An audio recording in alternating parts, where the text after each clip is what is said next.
তো এভরিওয়ান, আমরা কিন্তু চকের উদ্দেশ্যে হচ্ছে রওনা দিয়ে দিয়েছি। দেখতে পাচ্ছ আমাদের শস্য ক্ষেতেও যে ওখান দিয়ে আছে। তো চলো এখন যাচ্ছি সরষে খেতে। আসলে আমরা একটু আগে চকে আসছিলাম, তো সেখানে এসে দেখি হচ্ছে যে অনেক শস্য ফুল হয়েছে। আমরা অনেকদিন ধরে চকে আছি না, তো এসে আমরা শিগগির বাড়ি গিয়ে ফোন নিয়ে এসে দেন ছবি তোলার উদ্দেশ্যে রওনা হই। তো চলো, অনেক সুন্দর সরিষা ফুল। এবার আমাদের খেতে কোনো সরিষা ফুল বোনা হয় নাই, দেন ভুট্টা বোনা হয়েছে অনেক।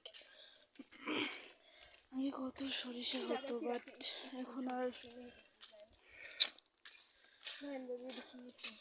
কি রাখছে। যাই হোক, কোন যে সরিষা ক্ষেত, ওয়াও দারুণ। মোয়া দেখেন গাইস, আমরা কিন্তু মোয়া বানাইছি। ওর সাথে আমাদের কোনো কাজ হচ্ছে, তাই আমরা বাবা ভয় পেয়ে গেছি। যাই হোক, এই সরষের মধ্যে কাজ হচ্ছে না। ও মাই গড, কতটা আল্লাহ!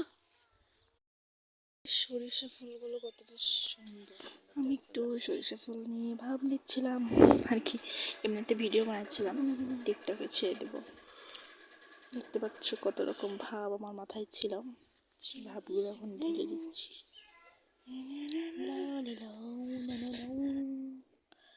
তারপরে একটু ভিডিও বানাচ্ছিলাম। So beautiful. আর কি সরিষাই নাই, কি বলবো, সরিষা বলতে কিচ্ছু নাই। ওই যে ওদিকে একটু আসছে, জনের দিকে সব পেকে গেছে, ফুল নাই বেশি।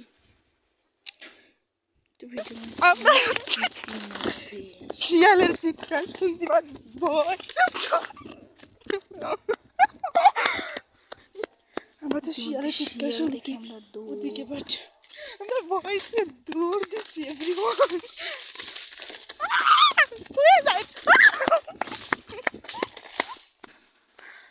ইতিমধ্যে গাই শিয়াল দেখে আমরা দৌড় দিছে।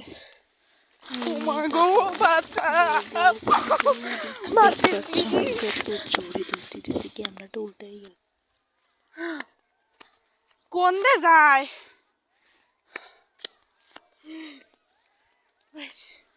হতাশা হয়ে গিয়েছিলাম, ক্লান্ত। এখন শিয়াল ডাকতেছে, আমি যাই না, আপনারা শুনতেছেন নাকি?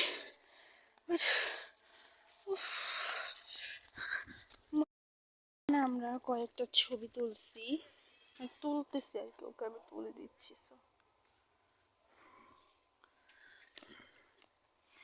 তো বাবা, এটা আল্লাহ হাফেজ গাইস। আমরা যখন বাসায় যাবো, আমাকে লাইক কমেন্ট শেয়ার